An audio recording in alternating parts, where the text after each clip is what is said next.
Soy Pedro Leal, de Mater Spei, y todo lo que vais a ver a continuación procede de un amor intenso al Papa y a la Iglesia, en un esfuerzo por proporcionar datos y testimonios que puedan servir para llegar a conocer lo que realmente sucedió en Garabandal. Este amor a la verdad y a la Iglesia es lo que nos ha animado a realizar este trabajo. Nos sometemos a la autoridad de la Iglesia, a quien corresponde el juicio definitivo sobre estos hechos. Espero que os ayude a uniros más al Señor y a nuestra Madre. Muchas gracias. A veces, los acontecimientos más importantes de la historia son los que se ignoran y se silencian, como si de alguna manera se pudiera contener el torrente de una tremenda catarata. ¿Por qué ocurre esto? Vamos a ver que lo que sucedió en la década de los 60 en San Sebastián de Garabandal es uno de los acontecimientos más importantes de la historia. Pero no solo eso. Este hecho, este mensaje, es importante para ti. En Garabandal, nuestra Santísima Madre del Cielo vino a traer una llamada a la conversión para todos sus hijos. A la Eucaristía se le da cada vez menos importancia. Debéis sacrificaros más. Ya estáis en los últimos avisos. E incluso hace referencia a un aviso, un milagro y un posible castigo. La Madre de Dios vino a una aldea perdida del norte de España para sostener a todos sus hijos en un periodo especialmente difícil de la historia humana y de la Iglesia. ¿De qué estaba hablando? ¿Estamos viviendo tiempos cruciales? Sacerdotes, obispos y cardenales van muchos por el camino de la perdición y llevan con ellos a muchas almas. Esto era difícil de creer en la década de los 60, ahora ya no. En el transcurso de esta investigación hablaremos con expertos, médicos, teólogos y testigos oculares para tratar de responder a las preguntas clave. ¿Qué sucedió exactamente en Garabandal? ¿Por qué fue tan rápidamente ignorado y olvidado? ¿Realmente ha sido estudiado? ¿Fue silenciado? ¿Es auténtico? ¿Por qué no ha sido aprobado? Miles de apariciones, milagros, grandes gracias de conversión son hoy una catarata imparable. Nuestra Señora del Carmen de Garabandal continúa derramando sobre el mundo sus bendiciones. Ella, la Madre de Dios y Madre nuestra, desea que sus hijos vuelvan a Dios antes de que sea demasiado tarde.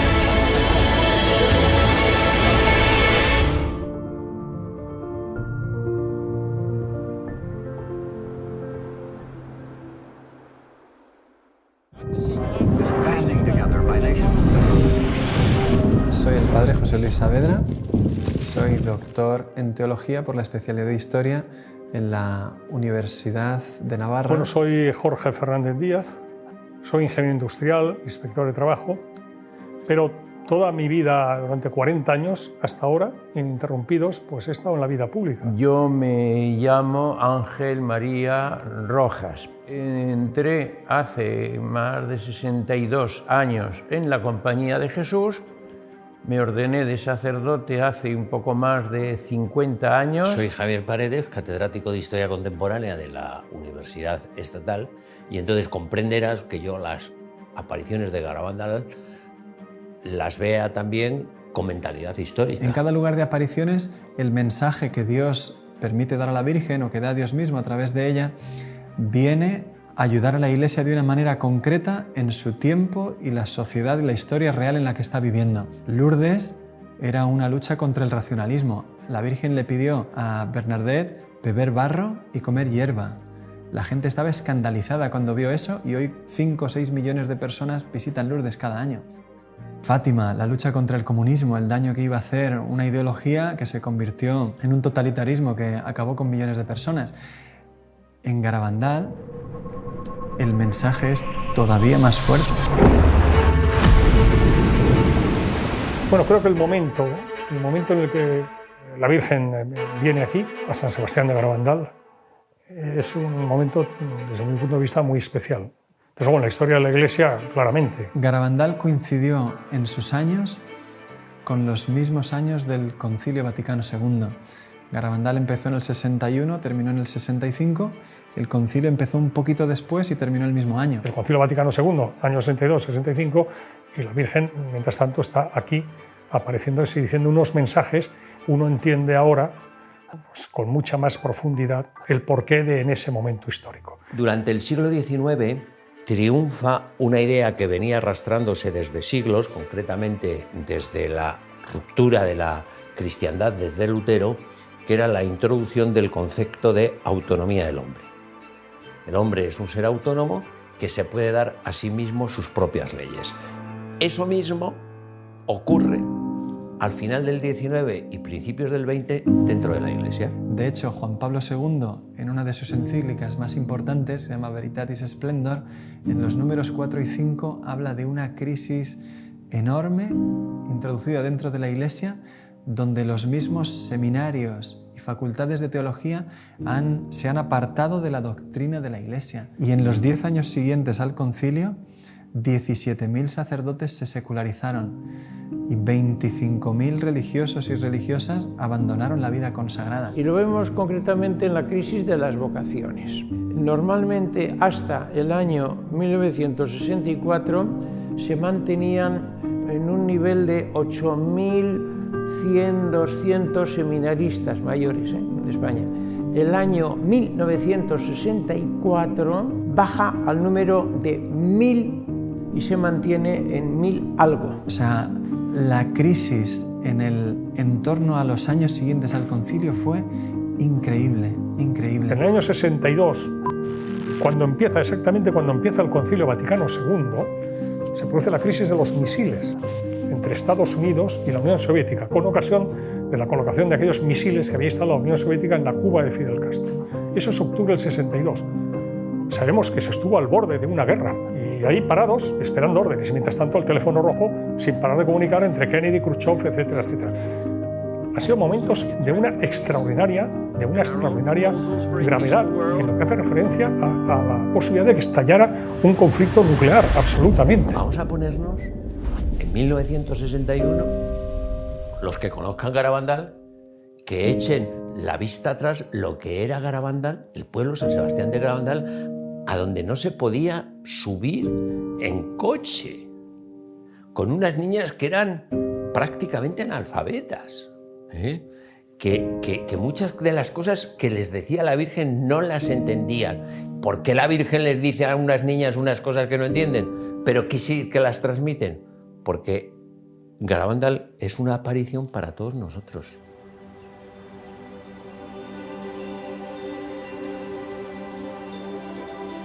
Pues yo soy David Toribio Cosío, nací el año 1935 en San Sebastián de Garabandal y allí viví casi toda mi vida. Yo soy Celina, nací en San Sebastián de Garabandal y tengo 83 años, o sea que nací el 23 de octubre del 35. Yo soy Maximina González, hermana de la madre de Conchita, tía de Conchita y madrina. Soy José Román Serrano Martínez. En su día estuve en Garabandal en el año 61, era veinteañero. Mi padre tuvo la fortuna de llegar a Garabandal a través de un buen amigo, Eustaquio Cuenca. Y bueno, de alguna manera se llegó a un acuerdo entre ellos de decir, oye, ¿por qué no va tu hijo a dar unas clases por allí, estos chavales? Bueno, pasan un fenómeno, un mes o 2 meses allí, en el verano entero. El pueblo no se parece nada hoy a como era entonces. Entonces había muchos pedruscos, muchas piedras, charcos, desigualdad del terreno. Era complicado andar por el pueblo en aquel tiempo. Allí me preguntan a veces, me dicen, ¿allí fuiste al colegio? Digo, allí hice las carreras detrás de las ovejas, al colegio muy poco. Cuando nevaba, que no podíamos salir al campo a trabajar, entonces íbamos, que eran fiestas para nosotros. Pues casi todo el trabajo era al 100% ganadería. Vacas, caballos, ovejas. Como todos trabajábamos al campo, el primero que terminaba de meter la hierba, ahora por ejemplo, en este tiempo, iba a ayudar al que iba el último. Siempre andábamos así. En casi todas las casas oía usted que en las cocinas se estaban rezando el rosario. Yo me recuerdo de mis padres, yo recé mucho y me hacía la dormida a veces para no rezar el rosario en casa. Pero era un pueblo muy súper religioso, un pueblo muy bonito era, muy bonito era. Yo tenía 26 años y cuando empezaron las apariciones, que empezaron el 18 de junio de 1961. Ese día, 4 niñas, Mariloli, Jacinta, Maricruz y Conchita, están jugando en el pueblo, robando unas manzanas de un vecino, cuando, de repente, escuchan un trueno.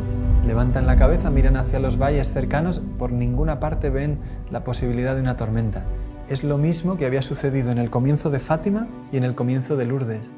Un trueno es de lo que nos habla tanto Sor Lucía como Santa Bernadette. Las niñas están ahí reconociendo que han obrado mal, viendo que Dios les está hablando a través de ese trueno y de repente una de ellas cae de rodillas, su rostro se vuelve hacia el cielo y se queda pálida con un rostro como la cera. Cuando va a salir una de ellas corriendo a llamar a la madre de la niña, de repente las 3 que están a su lado caen de rodillas también y comienzan a ver lo mismo que está viendo ella.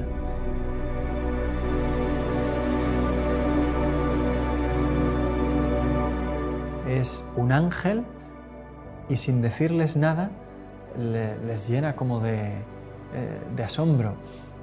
De hecho, cuando salen del éxtasis, desconcertadas y como en silencio, deciden ir corriendo a la iglesia. Y cuando van bajando, una niña les dice: ¿pero dónde venís así?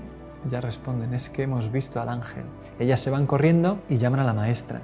Queda tan asombrada la maestra que les dice: vamos a ver 2 o 3 días si esto continúa. O sea, ella se ve que confía en sus alumnas, que sabe que son chicas normales y que lo que les ha sucedido puede pasar. Al día siguiente, el párroco don Valentín las entrevista, una por una, sin encontrar contradicciones entre sus testimonios. Esa tarde, vuelven a la calleja solas, rezan el rosario, pero no sucede nada y tienen que volver a casa sin tener ningún éxtasis.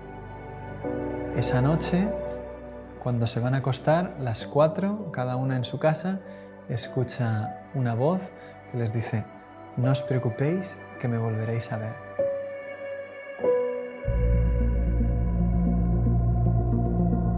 Los primeros días fueron la cosa más maravillosa del mundo. Y primero yo decía: ¿qué está pasando? ¿Qué está pasando? Claro, ya me entró la curiosidad de verlas. Rezaban el rosario y al terminar el rosario era cuando tenían el éxtasis y se quedaban rígidas. No las podíamos mover del sitio, ni un dedo, ni mover un dedo, ni nada. Pues venía gente que no creía en las apariciones y le hacían daño a las niñas. Las pinchaban, les metían unos focos por los ojos, porque no pestañearon nunca. Las niñas nunca pestañearon, siempre miraban al cielo con los ojos abiertos. Entonces las madres vinieron donde nosotros llorando por el amor de Dios, cuidar de nuestras niñas que las están maltratando. Entonces a partir de ahí, nosotros los mozos, que éramos unos 20, pues las cuidábamos, andábamos con ellas y fue maravilloso porque nos enterábamos prácticamente de todo.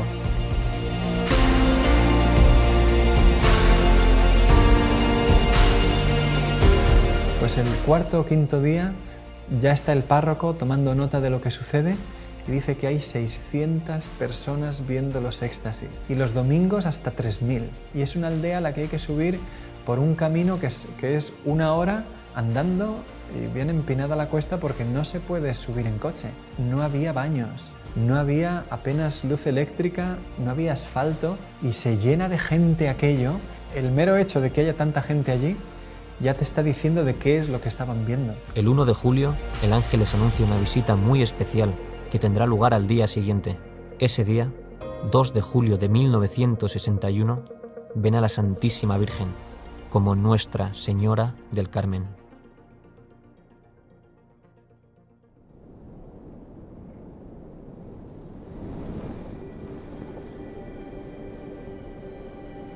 Me llamo Juan Hervás y soy doctor en medicina y especialista en pediatría. Me licencié en medicina en la Facultad de Medicina de Valencia, en España, y posteriormente hice estudios de posgrado en Estados Unidos. En 2 lugares he estado, en Einstein en Nueva York y en Harvard en Boston. Verdaderamente Garabandal para mí constituye un hito dentro de las apariciones marianas desde el punto de vista profesional médico. La cantidad de médicos que aparecieron en Garabandal y estudiaron a las niñas, pues es que fueron muchísimos. Pero antes quizá empezaríamos diciendo algo sobre las protagonistas. Los protagonistas de Garabandal son 4 niñas de 11 y 12 años que vivían en esta zona aislada del norte de España, en la zona montañosa, y que por ese aislamiento tenían una edad que probablemente era inferior, quizá tuvieran 8 o 9 años de edad psicológica. Tuvieron, se dice que entre 2.000 y 3.000 apariciones, acompañadas con éxtasis muy prolongados, de incluso 6 y 7 horas de duración. Todo esto, unido a fenómenos extraordinarios visibles, hizo que vinieran muchísimos médicos y también, ya digo, pues teólogos. Por eso en el cuadro que se llama La Calleja, pusieron maderas por arriba y por abajo para que no entraran a tocarlas. Intentaron moverlas muchos. Yo personalmente intenté elevarlas, cogerlas, las asilas y levantarlas estando en éxtasis, y bueno, imposible. Salían de la iglesia en éxtasis y tenían que subir a la calleja, debajo de los pinos.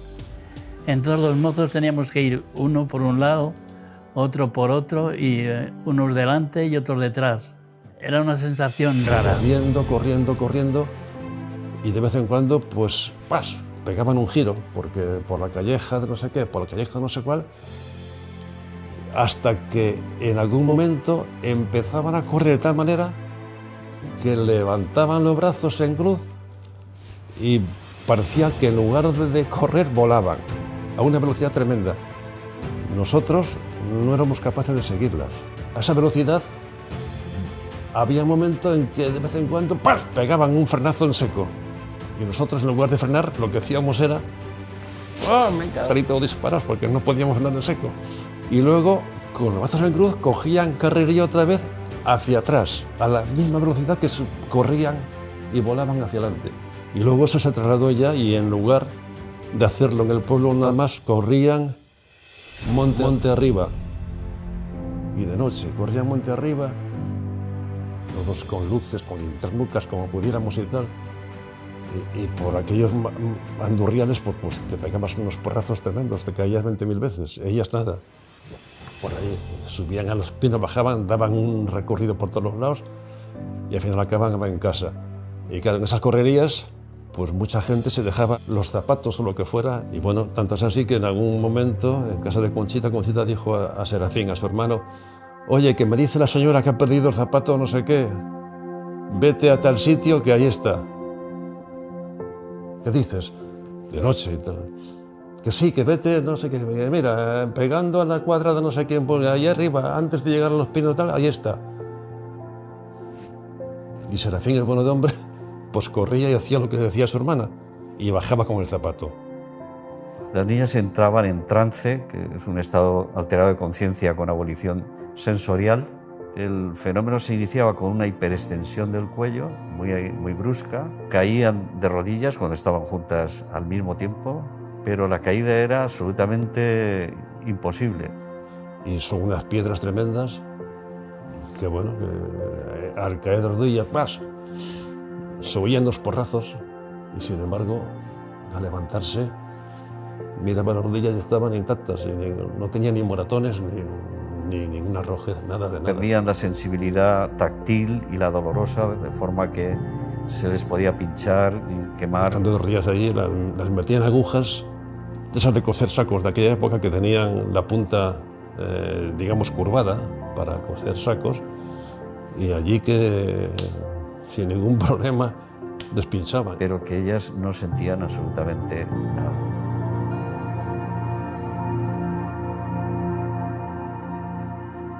apareció por allí Máximo Frösler, ingeniero alemán, vivía en Santander, y por las circunstancias que fuera oyó hablar de Garabandal, y este hombre nos decía: yo soy protestante, teóricamente no creo en la Virgen, pero bueno, yo no entiendo lo que está pasando allí. Son unas niñas de 11, 12 años, débiles, pequeñas, de un pueblo allí perdido, y él era muy fuerte. Yo una de estas niñas la cojo y la levanto en una mano, pero cuando caen en éxtasis no puedo mover ni una mano. Niñas que además se les veía relajadas, se movían tranquilamente y entre ellas se movía una a otra, así normal, pero yo, si intento mover una mano, no puedo. El prior de la Trapa, un hombre fortachón con el que he coincidido yo allí, entre él y yo, intentar en éxtasis levantar o mover un brazo de una niña, no hemos podido.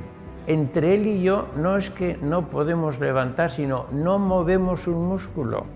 Pero además notamos que la niña no hace esfuerzo, está relajada. No lo entiendo. Por ejemplo, un señor de Madrid, un muchacho de Madrid, un joven, no, de Barcelona, pues se arrimó a Simón, el padre de Jacinta, y le dice: Simón, yo no creo en estas apariciones. Bueno, yo no creo en estas apariciones ni creo nada. Ando muy mal espiritualmente. Y le dice Simón a este joven: mire usted, la niña de la izquierda es mi niña. Yo le doy permiso para que vaya usted allá y la toque, la levante o haga lo que quiera. Yo soy su padre y le doy permiso. Fue este mozo de Jacinta, se pone a levantarla y no pudo. Y volvió y le dice: Simón, no he podido levantarla. Eso me parecía a mí, dice él. Termina la aparición y le dice Simón a Jacinta: Jacinta, este señor te quiso levantar cuando estabas hablando con la Virgen. ¿Quieres ponerte de rodillas para que te levante ahora? Se pone la niña de rodillas, lo al mozo y la levantó. Ahora creo en Garabandal, ahora creo en Dios. Ay, gracias a Dios. Ahora creo en todo. No, es que es impresionante. Es que sería incontable decir todo lo que ha sucedido en Garabandal desde estos primeros días. Es absolutamente desconcertante. Levitaciones, devoluciones de esos objetos religiosos besados.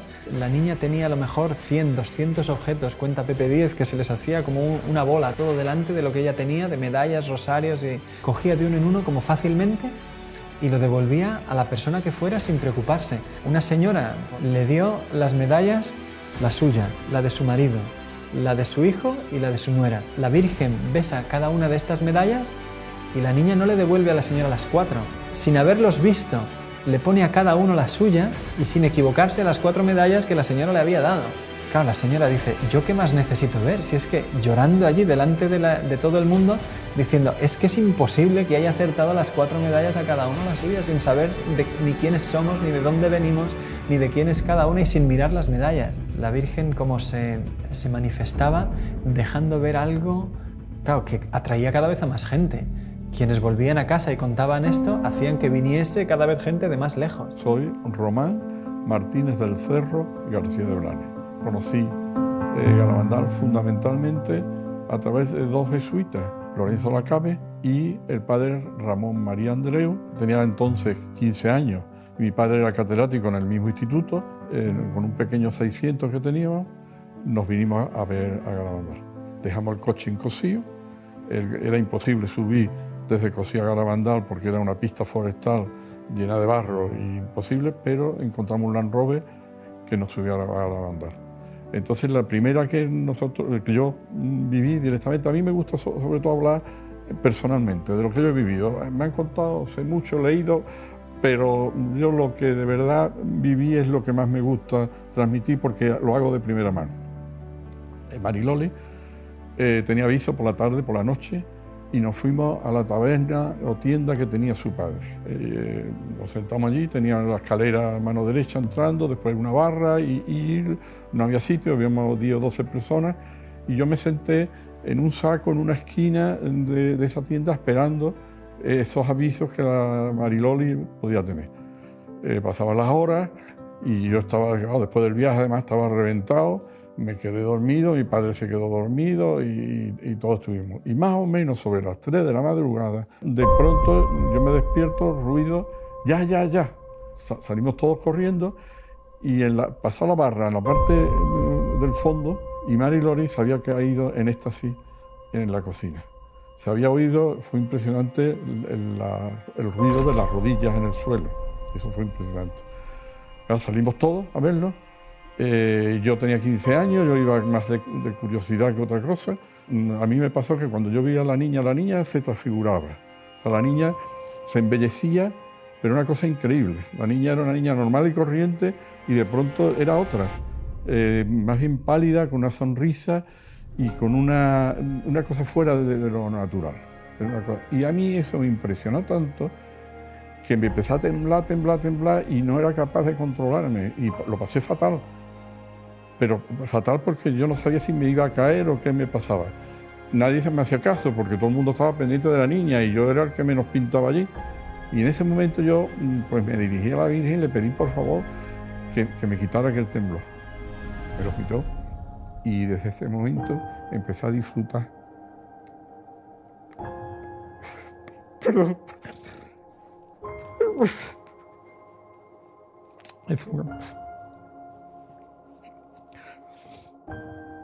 Bueno, desde ese momento empecé a disfrutar de lo que era la presencia de la Virgen en una aprecio. Entonces, hay veces que me preguntan, ¿cuándo de verdad pensó que la Virgen estaba presente allí? Desde ese momento. Hay 2 momentos del Evangelio que a mí me recuerdan mucho aquello. La transfiguración en el Monte Tabor, la sensación de que Virgen está aquí, la sentimos todas.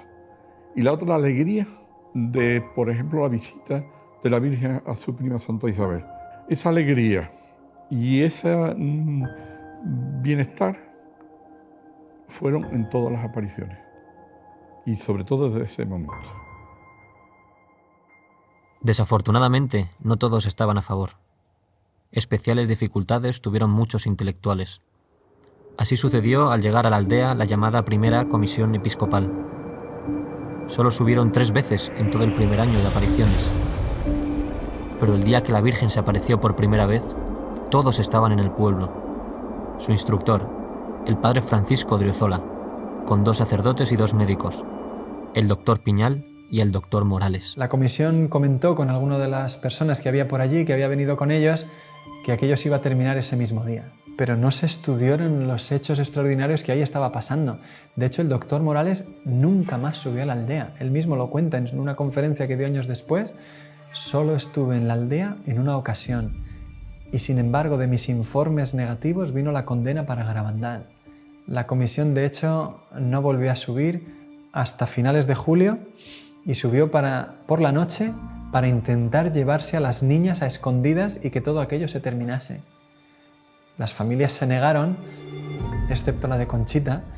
Se llevaron a Conchita, estuvo 8 días en Santander y la terapia que le dan a Conchita es llevarla a la playa, llevarla a la feria y mantenerla ocupada para que no piense en las apariciones. Y yo fui con su madre a Santander, a casa de este sacerdote, a buscar a Conchita. Yo vi, Conchita le mandaban que si no lo negaba, a ella la llevarían a un manicomio y a los padres a la cárcel. Entonces ella, hartándose de amenazarla, ella dijo, bueno, pues lo mío no será verdad, pero lo de las otras al mejor sí. Muy bien, Conchita, la palmearon porque ya lo había negado. El día siguiente de que Conchita volvió de Santander, se reunieron los teólogos y médicos de la comisión con las personas en el pueblo que quisieran interesarse sobre las apariciones. Y allí acudieron médicos y sacerdotes que estaban estudiándolas por su cuenta. Hubo una reunión grande delante de la puerta de la iglesia que la cuenta el mismo doctor Ortiz, un pediatra de Santander que pasó más de 50 días estudiando los éxtasis. Tú figúrate, si un médico a una persona normal nos ve en 15 minutos, lo que supone que un pediatra de Santander recorra 90 kilómetros para estar 52 días estudiando los éxtasis un día tras otro y permanecer en la aldea. La cantidad de información que este hombre tenía sobre las apariciones es enorme. Y el doctor Ortiz, delante del papel que le muestran los teólogos y médicos de la comisión, dice, mira, la niña ha negado todo, esto se acabó. Dice, pero ¿cómo me explicas con esa firma lo que yo he probado científicamente, que ha sido una levitación? Es que he pasado mi brazo por debajo de la niña, ¿sabes? Vamos, o sea, es que es una prueba de lo más sencillo, ¿no? Explícame eso, ¿cómo lo ha hecho? No, eso ha sido epilepsia. Dice, bueno, pues pega unos botes bastante poderosos la niña, ¿no? Es que todo aquello se había firmado bajo una presión enorme sobre una niña de 12 años que apenas había salido de su aldea en toda su vida. No entendemos que haya en ello mala intención. Sin embargo, sí que es muy difícil entender bien lo que sucedió en Garabandal si uno no acude a todas las fuentes documentales que tenemos hoy. Hubo cosas en las que algunas personas tienen una responsabilidad seria y que poner eso a la luz de la verdad pues requiere volver a tomar en serio unos hechos que no han sido estudiados objetivamente quizás nunca. A pesar de las contradicciones, los sucesos continúan, y el 2 de julio, en secreto, la Virgen había dado a las niñas un mensaje que el 18 de octubre ellas deberían hacer público. Cuando la fecha se acerca, los peregrinos comienzan a acercarse a la aldea, miles de personas, está abarrotado como nunca. Y sin embargo, los peregrinos para llegar ahí tienen que atravesar una jornada que es de lluvia, granizo, incluso por la tarde llegó a nevar. Sí. Me acuerdo del día lluvioso, porque en mi casa había gente y traían unos zapatos muy bonitos y entonces, como estaban muy mojadas, entraron en mi cocina y los metieron al horno a secarlos. Y estábamos hablando y se nos olvidaron los zapatos y entonces se le quemaron los zapatos, eran marquesas o no sé qué eran. Sí. Se leyó en Los Pinos, lloviendo, llovía a mares. La Virgen pidió que las niñas se lo entregaran al párroco delante de la iglesia y allí lo leyeran ellas. Y después, en Los Pinos, volviese a ser leído el mensaje por el párroco, don Valentín Marichalar. Sin embargo, la comisión presionó al sacerdote para que hiciera algo diferente. El mensaje no fue publicado delante de la iglesia. Tampoco lo leyó el párroco. En cambio, se anunció que solo sería leído por las niñas, en Los Pinos. Los testimonios son muy fuertes. Hay una mujer que habla de cómo caminaban entre el barro a empujones para intentar lograr buenos puestos. Cuando ya finalmente se dijo se va a publicar el mensaje, pues la gente subió a Los Pinos, pero la carrera que se organizó para eso, la gente caía, resbalaba, se empujaba.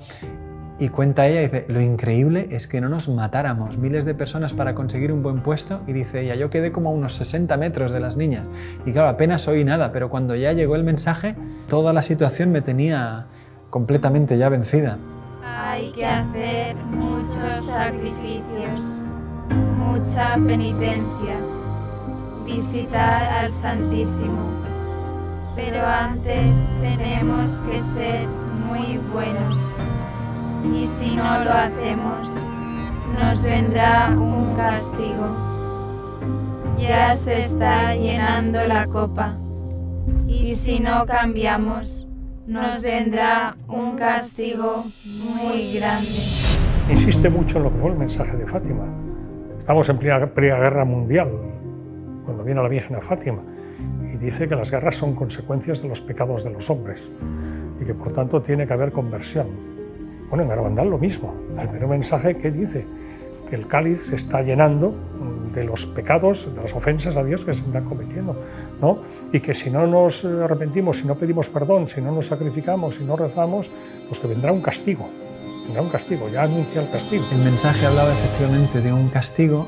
Se había hablado antes de un milagro, pero solamente a las niñas.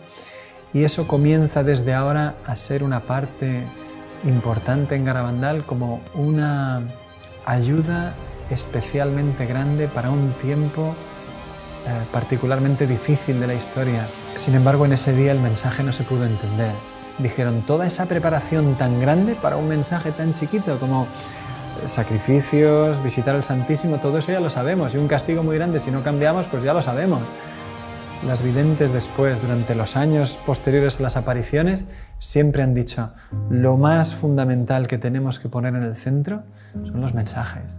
Lo que el cielo quiso hacer ahí, por lo que hubo tantos fenómenos extraordinarios, era para que prestásemos atención a lo que nos quería decir el cielo en esos mensajes. El fracaso del primer mensaje fue un golpe duro para Garabandal. Muchos esperaban algo extraordinario. Por eso, a pesar de tantos prodigios, muchos rechazaron las apariciones a partir de este momento. Pero las niñas, con toda esta situación de desencuentro respecto a las apariciones, empiezan a insistir cada vez más a la Virgen que les tenía que dar un milagro. Haz un milagro, que sea, aunque sea pequeño, como que volemos o que se haga de noche en pleno día, lo que sea, pero que la gente crea, que sepan que tú estás aquí. La Virgen siempre solía callar, no les respondía, incluso se ponía a veces triste y les decía, ya creerán. Pero un día el ángel les dijo, Dios va a hacer un milagro a través de ti y de mí. El 18 de julio, la Eucaristía, cuando recibas la comunión, que él le traía muchas veces de manera mística, espiritual, ese día será visible para todos los que estén en la aldea. Ella creía que se veía siempre, vaya, y le llamaban el milagruco. Y ya cuando dijeron que iba a ser el 18 de julio, creo que era, pues toda la gente que estaba allí por la mañana ya estaba, el pueblo creo que estaba abarrotado, creo porque yo casi no lo veía. Entre unas 8 o 10.000 personas, creo que cuenta la policía, que había en la aldea ese día. Aquello fue pasando el día, coincidió que había baile, estaba tirando hasta cohetes, ya no se sabía si por el baile la Virgen vendría o no, y un poco la desesperación de todos de que no se producía el milagro que todos queríamos ver. Pero venía una prima mía, ¡ay, qué gordísima va a ser! ¡Ay, Dios mío, va a pasar algo muy gordo! Porque aquí se siente la gente engañada, porque dice que no hay derecho, porque... Y le digo yo, Angelina, a ver, mira, ven, mira la cara de Conchita. Mira qué cara tiene Conchita. Digo, con estar viéndole la cara a ella, ¿tú te crees que tiene cara de preocupada?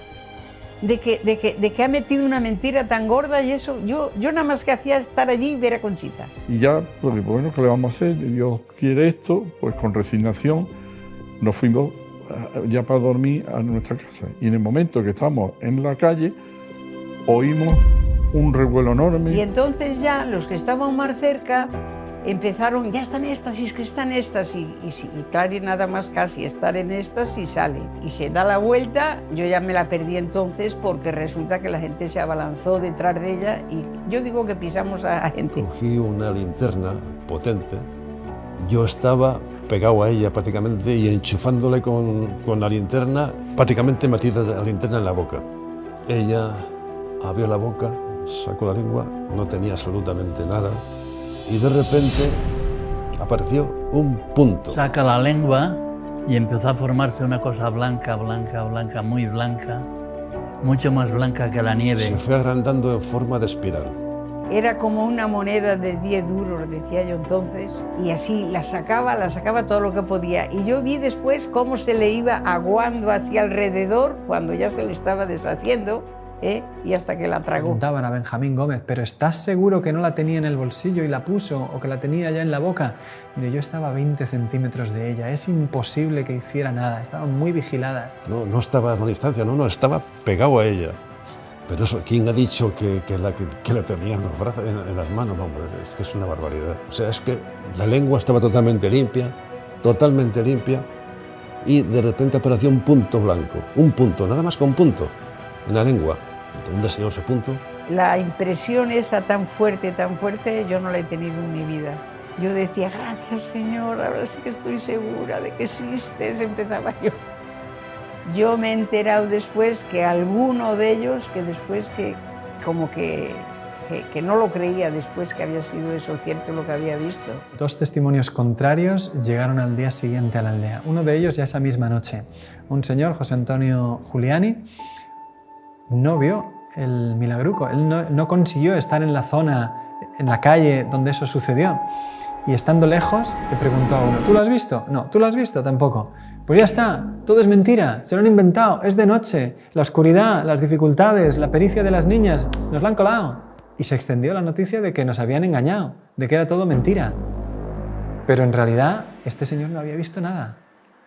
Otro, cuenta Conchita en su diario, que se fue al obispado de Santander, un religioso, el padre Justo, franciscano, y dio testimonio de que aquello había sido todo mentira. Unos días después, sin embargo, pidió a unos religiosos de su comunidad que pidieran disculpa a las videntes. Dice, mira, no sé por qué hice eso, pero estaba enfadado. Estas personas no vieron nada y, sin embargo, tenían un testimonio que hizo muchísimo daño.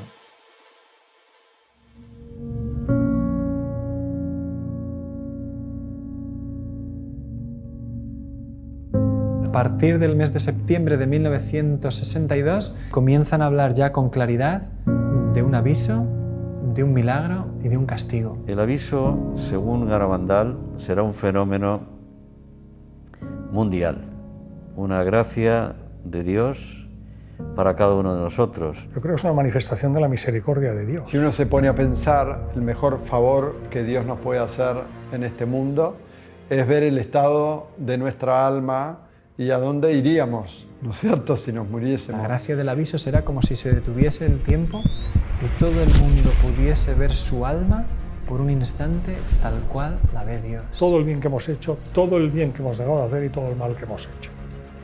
Para que de esa manera tengamos un impulso de conversión. La misma Conchita dijo, lloraremos de lo que Dios nos ama después del aviso. Loli sí que sabía la fecha del aviso.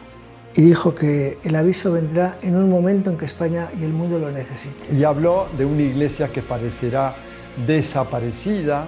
Hablaron mucho del comunismo. España estará muy mal. Yo le dije, ¿peor que como está ahora? Y dice, sí, peor. Todos sabrán que viene de Dios y algunos intentarán negarlo. Eso se va a intentar desnaturalizar. Bueno, pues el Señor vuelve hacia nosotros. ¿Cómo? Con el milagro. Para que creamos que efectivamente eso ha sido como tú lo has vivido, lo has sentido o crees que puede haber sido. Y no como te están intentando decir algunos. El pequeño milagro de la comunión visible está en contraste con el gran milagro que empezó a anunciar ahora, a partir del otoño del 62, en el que decía que sería un milagro enorme, muy grande, mayor que el milagro solar de Fátima. ¿Y ese milagro para qué vendría? Lo preguntó a Jesús el año siguiente, en una locución el Señor le respondió, Señor, ¿es para convertir a mucha gente? No, Conchita, es para convertir al mundo entero. El milagro es tan fuerte, es tan impresionante, que sin una gracia especial te mata, como lo mató al padre Andreu. De felicidad, pero te mata. Yo digo que hay dos personas que han visto el milagro. Una fue el padre Luis María Andreu. A él le llaman el quinto vidente de Garabandal. De repente, mientras las niñas están en el éxtasis, él aparece en el campo de la visión y la gente que estaba en los pinos durante el éxtasis escuchó el grito de él que repitió 4 veces una palabra, milagro. Pero esa noche volvía en jeep con sus compañeros de peregrinación y contaba qué buena es la Virgen, cuánto nos ama, qué madre tenemos en el cielo. Hoy es el día más feliz de mi vida. Se quedó dormido y nunca despertó. Era un sacerdote de poco más de 30 años, joven, sano.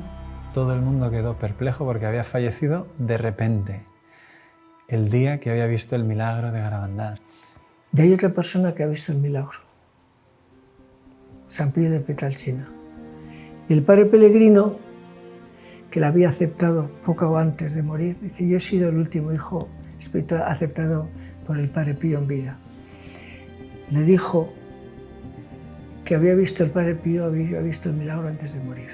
Lo que sí sabemos es que el padre Pío dijo que el velo que iba a cubrir su rostro 3 días después de su muerte, que se lo entregaran a Conchita. Este milagro, los testigos de aquellos que vivan el milagro, más esa señal que es muy importante, Garabandal se va a transformar en un lugar de peregrinación mundial. Y ahí es donde vamos a entender esto que dijo la Virgen cuando dijo El milagro de Garabandal viene para convertir al mundo entero.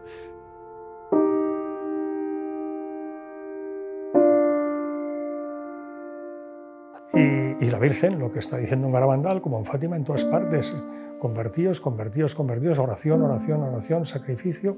Bueno, pues si no hay esa conversión, pues va a venir un castigo. Las niñas han visto ese castigo, lo vieron en las llamadas noches de los gritos. La Virgen un día prohibió que nadie subiese a los pinos, prohibió a la gente subir a los pinos. Solamente una niña pequeñita que tenía 6 o 7 años. Pero la gente subió al final de las casas y de allí las oíamos. Y unos gritos, ¡ay, Virgen Santísima! ¡Ay, Madre!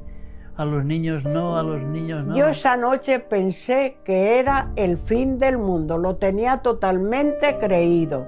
Entonces, porque ellas gritaban y decían que no venga, llévanos junto a ti, hablaban mucho de la confesión. Que se confiesen todos primero, que no venga, que se confiesen todos primero. El miedo que tenían las niñas ahí arriba, viendo todo lo que vieron, se transmitía a nosotros. Con oírlas aquella noche, solamente con oírlas. Todo apunta que fue la revelación del castigo y de las circunstancias en las que tendría lugar el aviso, que parece que es una situación de gran persecución para la Iglesia y de grandes dificultades para el mundo. Las niñas le preguntaron, ¿y cómo se llamará eso? Y la Virgen dijo que se llamaría comunismo.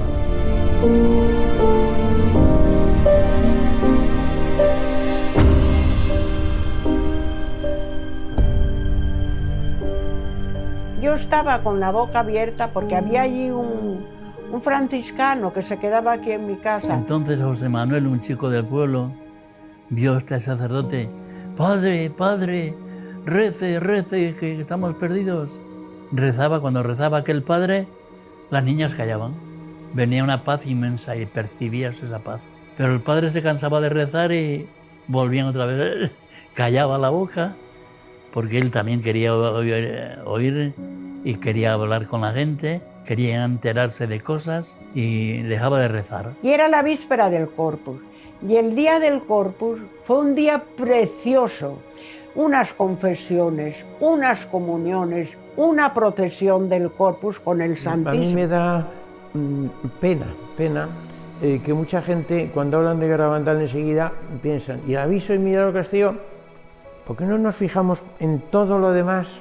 Porque si hacemos caso a la Virgen en todo lo demás, no habrá castigo, que es un tema que dijo, quizás haya un castigo si la humanidad no se convierte. Pero la Virgen vino a decir mucho más y el mensaje de Garabandal abarca mucho más. Es como si al estudiar el Evangelio nos quedáramos y aquellos días, cuando vengan aquellos días, nos quedamos en esa frase. ¿Cuándo serán esos días? ¿Y qué serán esos días? Pero hombre, léete el Evangelio entero, vive el Evangelio. Y no te preocupes de esos días que probablemente te habrás muerto tú antes. Vive como pide la Iglesia, que es como pide Garabandal. La gente se preocupa mucho del aviso, el castigo, el milagro y no se preocupa del mensaje. Ser buenos. A la Eucaristía cada vez se le da menos importancia. Contemplar la pasión de Jesucristo. Eso es lo importante de Garabandal. Las apariciones iban llegando a su fin. Y en enero de 1963, las niñas dejaron de ver a la Virgen. Solo Conchita volverá a verla, aunque tendría que esperar casi 2 años. Al fin, el 8 de diciembre de 1964, la Virgen le anuncia que va a dar un nuevo mensaje para el mundo. Claro, todo el mundo tiene en la cabeza la crisis de las apariciones con el primer mensaje en 1961.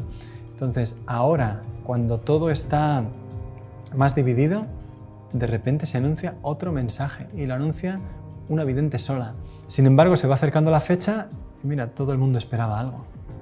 Tanto es así que llega a la aldea más gente que nunca. Hay crónicas de los periódicos que son impresionantes de esos días. Un periodista de Barcelona, Juan Poch Soler, que escribe: subimos el 17 por la noche. Cuando llegué a la aldea vi gente durmiendo bajo los dinteles de las puertas, en los pajares. Me puse a escribir para enviar algo al periódico y a mi lado había 2 inglesas durmiendo sobre sus codos. el pueblo estaba a reventar de gente. Había 12.000, 15.000 personas, no se sabe cuánta gente había ese día en la aldea. Cuando fue pasando la tarde, no llegaba el éxtasis, no llegaba, y en un momento la niña avisó a la gente que el éxtasis sería en el cuadro. La gente intentó buscar el mejor puesto cerca del lugar del éxtasis. Es impresionante, duró unos 12 minutos y en él se escucha a la niña decir algunas palabras, se la ve reír, se la ve llorar. Curiosamente, el mensaje de la Virgen no lo dio ella. Unos meses después la Virgen le dijo: ¿sabes por qué no vine yo el 18 de junio a darte el mensaje? Porque me daba pena decirte aquellas cosas, pero necesitabais saberlas para vuestro bien y si las cumplís para gloria de Dios. Como no se ha cumplido y no se ha hecho conocer al mundo mi mensaje del 18 de octubre, os diré que este es el último. Antes la copa se estaba llenando, ahora está rebosando. Los sacerdotes, obispos y cardenales van muchos por el camino de la perdición, y con ellos llevan a muchas más almas. A la Eucaristía cada vez se le da menos importancia. Debéis evitar la ira de Dios sobre vosotros con vuestros esfuerzos. Si le pedís perdón con vuestras almas sinceras, Él os perdonará. Yo, vuestra madre, por intercesión del ángel San Miguel, os quiero decir que os enmendéis. Ya estáis en los últimos avisos. Os quiero mucho y no quiero vuestra condenación. Pedidnos sinceramente y nosotros os lo daremos. Debéis sacrificaros más. Pensad en la pasión de Jesús. Vamos a ver, yo comprendo que España, que unas niñas analfabetas digan muchos cardenales, obispos y sacerdotes van por el camino de la perdición y llevan tras sí a muchas almas. Van por el camino de la perdición y con ellos arrastran a muchas almas, sí, lo recuerdo. Obispos, que no dijo cardenales, porque era la palabra muy dura. En público, por no decir, porque es una palabra muy dura. Sacerdotes, obispos y cardenales van por el camino de la perdición y con ellos arrastran a muchas almas. Sí, lo vi. Nos pareció muy fuerte. Y también las niñas lloraron muchísimo, no querían decirlo. Y las madres no querían decirlo. Ay, Dios mío, pero ¿cómo vamos a decir esto? Si los curas son santos, ay, Dios mío, ay. Pero la Virgen les obligó a decirlo. Ten en cuenta que estamos hablando del año 61, 62, 65. La guerra española terminó en el 39. En la guerra española murieron miles de sacerdotes por defender su fe, sacerdotes y obispos. Entonces, a la altura que uno tenía un sacerdote, era de un santo que no podía uno dudar lo más mínimo, ni nadie dudaba de la santidad del sacerdote. Ahí se ve muy bien también la autenticidad de las apariciones. Si la Virgen no les hubiera empujado, no lo habrían dicho nunca las niñas ni sus madres por todo el oro del mundo. La Virgen les mandó, sí, es necesario que lo digáis. Desgraciadamente, con el paso del tiempo y en la actualidad, hemos podido comprobar con dolor que era cierto que muchos cardenales, que muchos obispos, que muchos sacerdotes fueran por el camino de la perdición. Los ejemplos son muy dolorosos. Y que si se hubiera hecho caso a la advertencia de la Virgen que se iba por el camino de la perdición, pues algunos hubieran cambiado el camino y ahora no estaríamos donde estamos. 40 años después de las apariciones, en una entrevista, Monseñor del Val dijo: el mensaje de las apariciones es correcto, interesantísimo, importante y bueno. Lo que no puedo entender es que dijera que muchos sacerdotes, obispos y cardenales van por el camino de la perdición. Pero en la actualidad hemos visto y hemos conocido lo que sucedió desde los años 60 de una manera que nos ha desconcertado a todos. Los escándalos que han sucedido dentro de la Iglesia, la Virgen los estaba anunciando ya en Garabandal para que nosotros pudiéramos estar preparados, vivirlos de otra manera y no perder la fe en medio de una Iglesia que estaba viviendo mal. La Virgen había dicho: no habéis dado a conocer y no habéis vivido el mensaje. La Eucaristía. Garabandal es una aparición especialmente eucarística. El mensaje de las apariciones, desde el primer mensaje, las comuniones místicas, el milagruco, el segundo mensaje, ponen en el centro de la llamada de la Virgen a la Eucaristía. La Virgen no le está diciendo a 4 niñas en Garabandal: a la Eucaristía cada vez se le da menos importancia, sino nos está diciendo a cada uno de nosotros: oye, tú, ¿qué importancia le estás dando a la Eucaristía?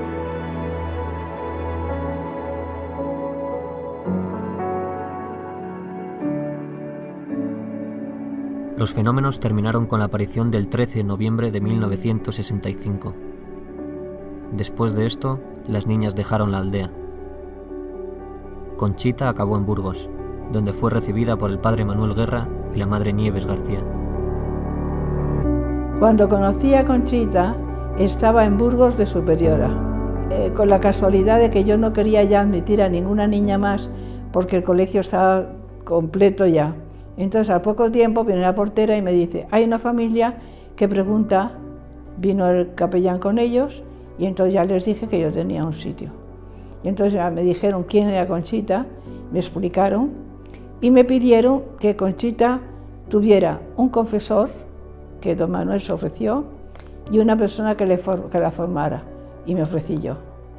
Por lo tanto, entró en el colegio como una niña más, con el nombre de María, para que nadie la molestara en nada. Todas las tardes llamaba a Conchita, 1 hora o un par de horas, a un recibidor. Todo lo que ella me dijo, la conversación, fue grabada inmediatamente cada vez que hablaba con ella, inmediatamente para no cambiar ni una sola palabra. Yo a Conchita entonces y después la he encontrado inmejorable. No he encontrado una persona ni más normal, sin ganas de llamar la atención de nadie. Cuando ella terminó las apariciones, le dijo a la Virgen que quería ser religiosa. Entonces, nada más terminó las apariciones, se fue a un convento, se enteraron de que estaba allí, porque ella fue a confesarse y le dijo, se conoce que al padre, le dijo, después se supo, pues que ella que había visto a la Virgen, que tenía dudas algunas veces si era verdad, si no era verdad, si le parecía a ella que era ella. Y entonces el sacerdote, cuando se enteró que era Conchita, pues dijo: pues va a decir usted la verdad enseguida. Vinieron 2 obispos y 2 sacerdotes. Algunas veces le dijeron: sí, pero eso te lo inventaste tú y yo. Sí, porque eso se inventa muchas veces la imaginación. Ah, pues sería, O sea que alguna vez, entre esa conversación tan larga que tuvieron, de 6 horas, ella alguna vez dijo: pues era verdad, claro, ante personas que te has imaginado tú, porque muchas veces pasa eso. Bien, entonces se marcharon con esa idea y entonces yo llamé al sacerdote que estuvo con ella, contrario, en Garabandal. Le llamé a Burgos, una vez que Conchita se marchó, y le dije: quería hablar con usted porque usted ha negado siempre las apariciones de Garabandal, concretamente en este caso que fue al convento, y la tuvo usted 6 horas preguntándole. Y dice: no, 6 horas no, 5. Entonces le dije: bueno, pues muy bien, pues creo que está usted confundido porque esto no se puede hacer con una niña después de confesar y de esta manera. Cuando estos señores se marcharon de esa conversación, que la pudo dejar aturdida, entonces ella tuvo una locución. En la locución del Señor, interiormente, le dijo: no quiero que estés aquí, quiero que estés fuera. Y Conchita: es que no me quieres, Señor. Y el Señor le dice: pero yo quiero que tú estés fuera, como diciendo, como mejor me puedes servir y como debes es fuera. Hasta aquí la historia es muy conocida. A continuación vamos a presentar lo que ha pasado después de las apariciones y por qué Garabandal ha encontrado tantas dificultades en su aprobación.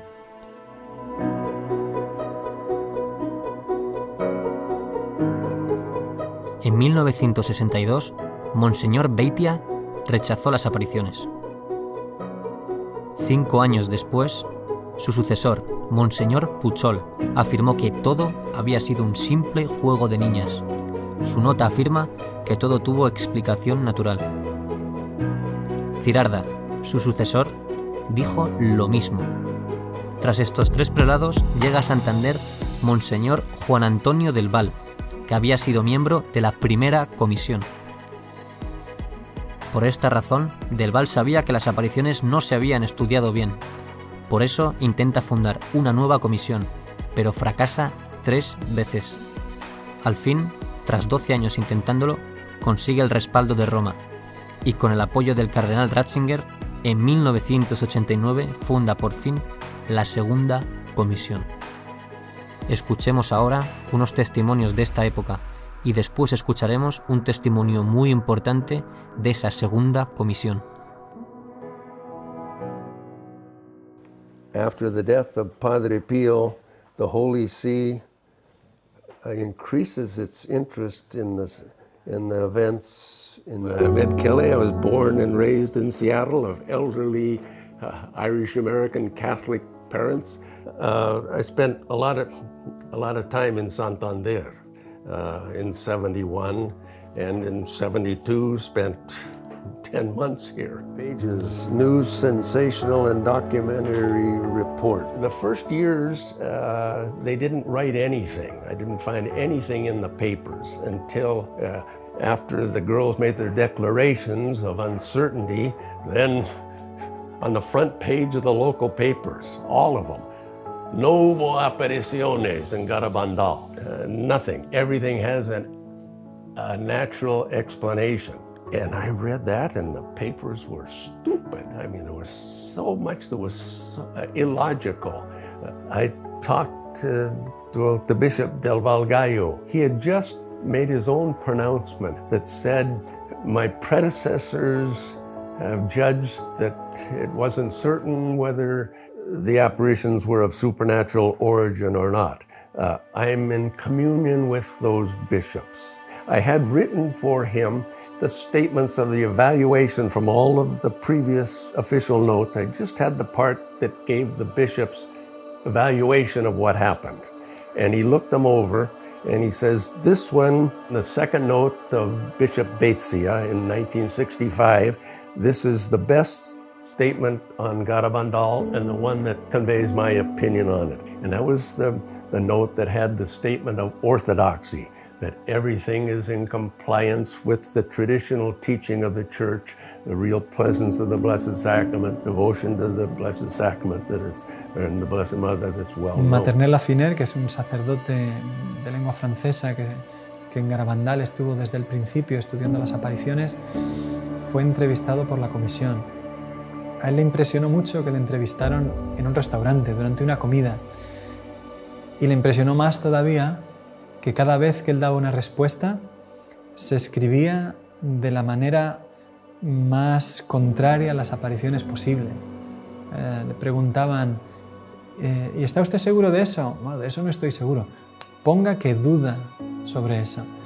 Él entendía que todo se estaba haciendo de manera contraria a lo que él quería decir. Y cuando terminó la entrevista le impresionó todavía mucho más, porque le dijeron firme. Y él dijo, yo no firmo eso. Y tranquilamente, delante de él, pusieron con letras mayúsculas su nombre y su apellido. Y años después, unos amigos alemanes suyos visitaron el obispado para consultar cómo estaba el caso de las apariciones y les contaron que Maternel Afiner había hecho un testimonio en contra de las apariciones y que estaba en el obispado firmado por él. Claro, él mismo cuenta y dice, ¿cómo se llama esto en derecho canónico? Que cojan tu testimonio, se lo inventen, lo firmen y lo presenten como prueba en el caso de un discernimiento. Claro, en derecho canónico esto se llama falsedad, porque una prueba que es nula implica que un juicio tiene que ser restituido in integrum, dice el derecho. O sea, tiene que ser, cuando las pruebas son falsas, el juicio tiene que volver a realizarse, tiene que volverse a estudiar. Y eso es lo que veían una y otra vez las personas que estudiaban objetivamente las apariciones. Se encontraban con que una y otra vez todo se interpretaba de la manera más negativa posible y que cada vez que intentaba moverse algo a favor de las apariciones se volvía a tomar una distancia infinita.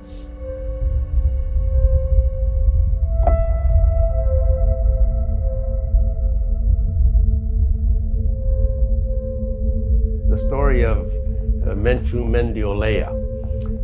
Interesting. Menchu Mendiolea, the daughter of a well-known businessman who had a religious goods store. His daughter, Menchu, when she was 16, I believe, she told the story of her first sickness, a type of leukemia, and was in for tests at the main hospital, Valdecilla in Santander, and after doing everything possible, the doctors decided, no, we can't do anything more for her, better for her to go home and be with her and die in the company of her family and friends, which she did. And they would pray for her. Well, someone came with a crucifix that had supposedly been kissed by the Blessed Virgin at Garabandal, and I think most people know that the girls reported that the Blessed Virgin told them, through articles kissed by me, my Son, our Lord Jesus Christ, will work prodigies and miracles. Crucifix, she venerated the crucifix, cured. Well, I guess by that time I had heard that someone from the Chancery went to Mr. Mendiolea and told him, please don't mention Garabandal with the cure of your daughter. It is not proper to connect apparitions which are false with a cure like this. So I went to talk to Mr. Mendiolea.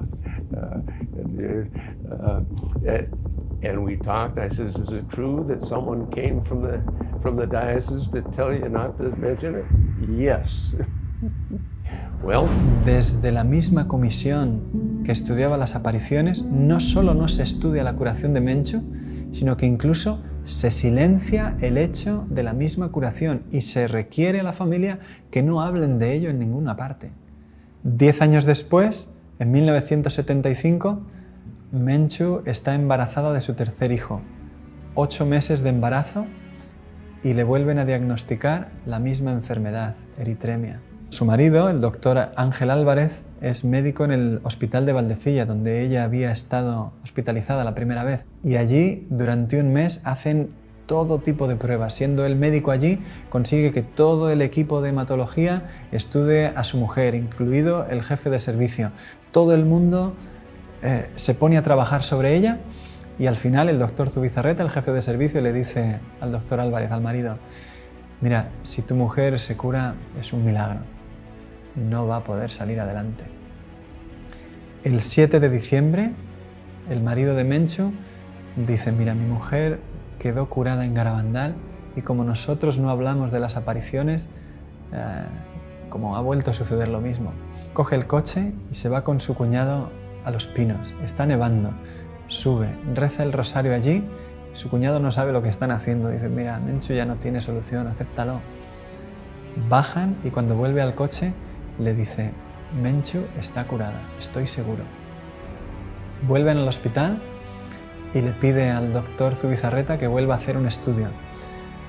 Menchu tenía 500 plaquetas y encuentra en el estudio que había más de 20.000. En los días siguientes resulta que Menchu estaba de nuevo curada. Menchu es un caso único. 2 veces acuden a la Virgen de Garabandal y 2 veces queda curada la enferma.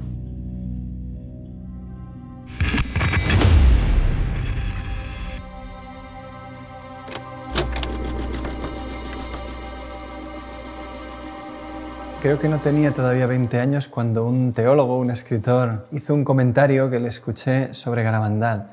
Dijo, yo entiendo muy bien que la primera comisión fue un fracaso, que aquello lo ha reconocido el mismo obispo que formó parte de ella y su médico principal.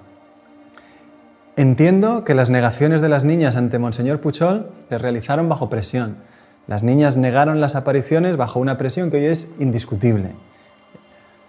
Pero ha habido una segunda comisión. Y la segunda comisión ha resuelto el caso de Garabandal. Claro, cuando yo le escuché a este teólogo decir eso, yo no tenía argumentos para responder. De hecho, no hemos sabido prácticamente nada hasta el año pasado. De repente, después de estrenarse Garabandal, solo Dios lo sabe, un día abro el email y me encuentro con un mensaje donde me escribe un señor que no conozco de nada, diciéndome el contacto de un miembro de la segunda comisión.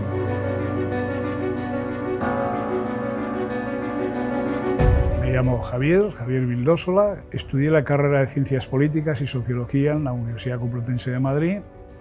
Después hice un doctorado en Antropología Social y hace 30 años pues a mí me invitaron a participar en un estudio, trabajo de campo, en San Sebastián de Garabandal. Ni siquiera había oído hablar de ello. Y concretamente fue un antiguo profesor mío de la propia facultad, que se llamaba don Jesús María Vázquez, era padre dominico, y bueno, pues nos mandaron para allí. Ahora no me explicaron para qué íbamos exactamente, lo cual me resultaba bastante inconcebible, inverosímil, desde el momento en que uno de los aspectos que se enseñan en métodos y técnicas de investigación es la delimitación del campo de estudio. Resulta que aquí no había nada de nada. Vais a ir aquí. ¿A qué? A pasar un cuestionario. Nunca entendí eso. Nunca lo entendí, a no ser que pensara mal, en el sentido de que yo tenía dudas sobre la intencionalidad de dichos cuestionarios, que nunca, jamás, en todos sus contenidos, se refirieron a los acontecimientos acaecidos allí, y, en cambio, se preocupaban muchísimo de si había habido especulación económica, desarrollo urbanístico, etcétera, etcétera. Cuando llegué no sabía nada. Por la noche no dormía, me dedicaba a leer a toda velocidad, porque quería saber, pero bueno, ¿aquí qué ha pasado? ¿Qué es lo que ha ocurrido aquí? Y realmente es cuando empecé a ver que aquello no era muy normal, o sea, aquello se salía de lo corriente. De los 5 o 6 solamente hubo otro señor, como yo, que era un profesor de psicología evolutiva de la Universidad de Valladolid, Fernando Lara, un señor de psicología infantil. Aquí no están las videntes, y sobre todo no están las videntes cuando tenían la edad en que tuvieron las visiones. Si añadimos además que este señor era declaradamente, porque él mismo me lo dijo, era ateo, yo todavía entendía menos. Alguien me gustaría que me lo explicase, porque sigo sin entenderlo al cabo de 30 años. ¿Qué fue la primera comisión? La primera comisión no ha existido jamás. Luego, la segunda comisión, que es a la que se supone que yo pertenezco, tampoco existió jamás. A nosotros no se nos dijo, esto es una comisión. Se nos dijo que alguien del obispado, no se nos dijo quién exactamente, era quien había proporcionado el encargo, había dado el encargo y había proporcionado unos fondos para que fuéramos allí a pasar unos cuestionarios. Allí hubo varias personas que se supone que eran miembros de dicha comisión, eso sí, 2 veces comieron muy bien en Carmona. Yo fui a una de ellas y decidí que ya a las siguientes no iba. Cuando Vildósola se encuentra en Madrid con que todos los miembros de la comisión, sin haber hecho un estudio serio de las apariciones, se ponen de acuerdo en decir que la conclusión es que todo es una especulación urbanística, él dimite. Él dice, esto no se sostiene desde un punto de vista científico, aquí no hemos estudiado las apariciones. ¿Cómo vamos a dar la conclusión de lo que han sido? Yo dije ya al final, digo, bueno, yo no estoy de acuerdo en nada de esto que estoy escuchando. Aquí hemos ido a otra cosa. Es cuando a mí se me dijo que yo no era experto en... Yo soy antropólogo y sí, los sistemas de creencias son de mi competencia por este tema, ¿no?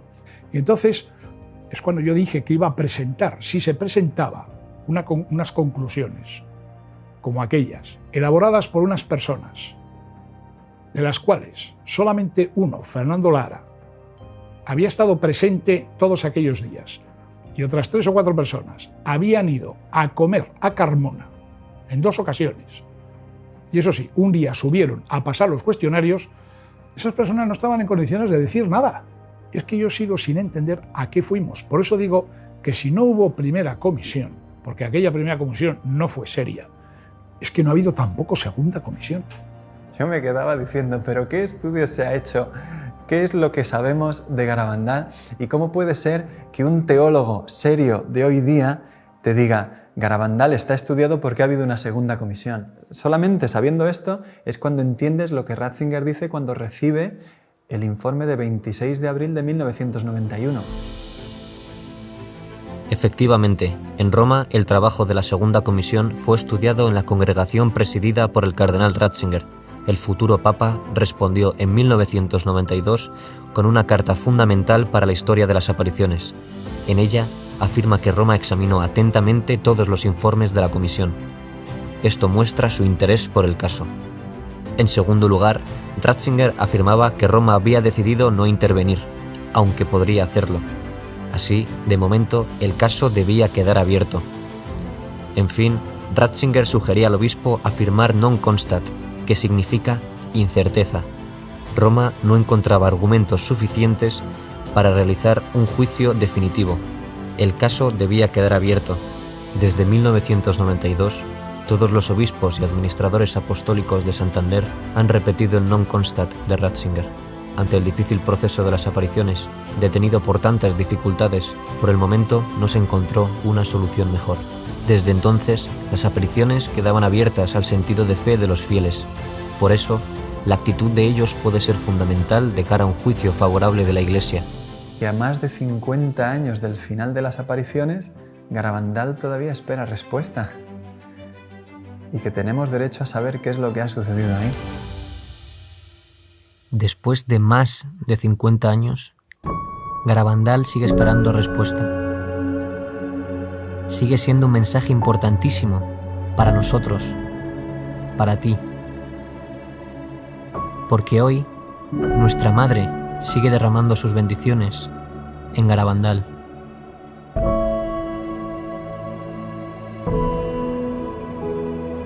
Además, la Virgen ha permanecido siempre fiel, actuando desde Garabandal con una fuerza increíble, como ella se ha comprometido con este lugar y con esta sociedad y esta iglesia que tenemos hoy y nuestras necesidades, que son de dar ese salto en la fe que muchos están teniendo la tentación de no dar. Yo creo en Garabandal, no tengo ninguna duda. En todo momento quiero respetar y voy a respetar, faltaría más, lo que determine la Iglesia. Pero yo rogaría que la Iglesia, la jerarquía, pues que diera facilidades para que puedan venir cuantos más fieles mejor.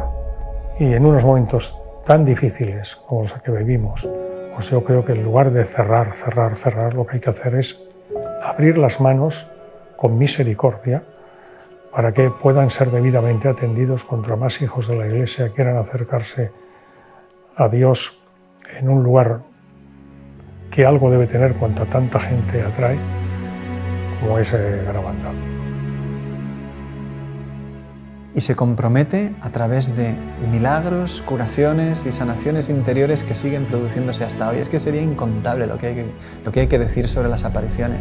Es que ha habido tanta gente que sigue llorando al escuchar el mensaje de Garabandal, tantos agradecimientos cuando se ha publicado Garabandal, solo Dios lo sabe, tanta gente que está esperando que Garabandal sea promovido como una ayuda increíble para la fe de tantos cristianos que lo único que quieren es creer en Dios y que nuestra Madre la Iglesia nos ayude a saltar hacia adelante en un mundo que no tiene fe y que nos necesita valientes. Yo quiero que el mundo se salve porque así lo percibimos en Garabandal, que la Virgen vino para que todos los seres humanos se salvaran. A las almas les falta sentir la maternidad divina en cada alma.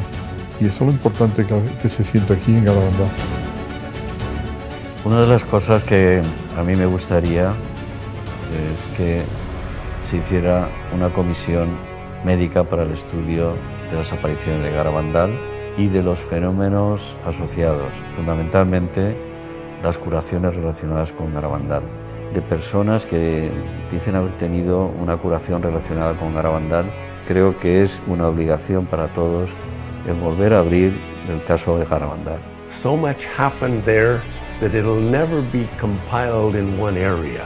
So many people have experienced different things there, different graces, cures, conversions.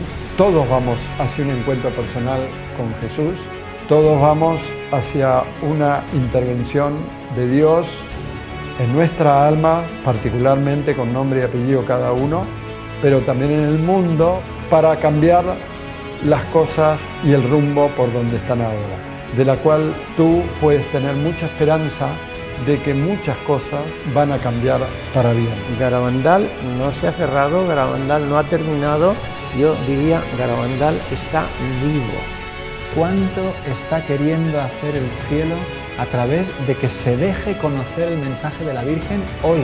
Porque esas son historias de hoy. Y si nosotros le dejamos, pues el cielo se vuelca. Y te das cuenta de que el grifo de las gracias en Garabandal jamás se ha cerrado. Y que la Virgen es como una madre auténtica que está a nuestro lado, derramando sobre la tierra una catarata imparable de gracias porque nos ama. Garabandal hoy es una catarata imparable.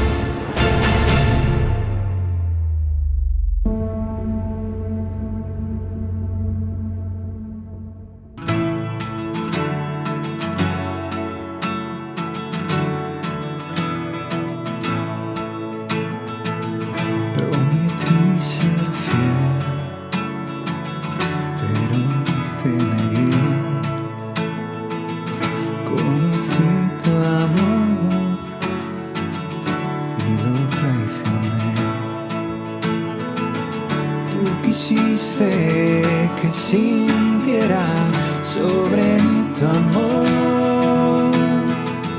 Cuando llegue a ti, llegaré a mi hogar.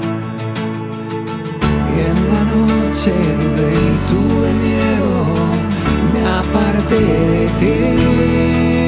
No te vayas, no nos dejes, Madre, tú nunca abandonarás a tus hijos que te aguardan, a tus pies, Madre, en Garabandal.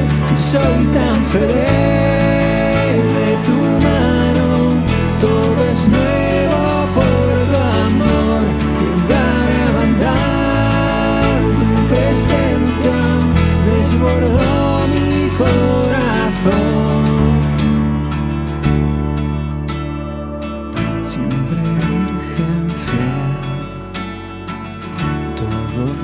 Soy, por tu amor iré donde quieras tú. Tú quisiste que sintiera sobre mí tu amor. Cuando llegue a ti, llegaré a mi hogar.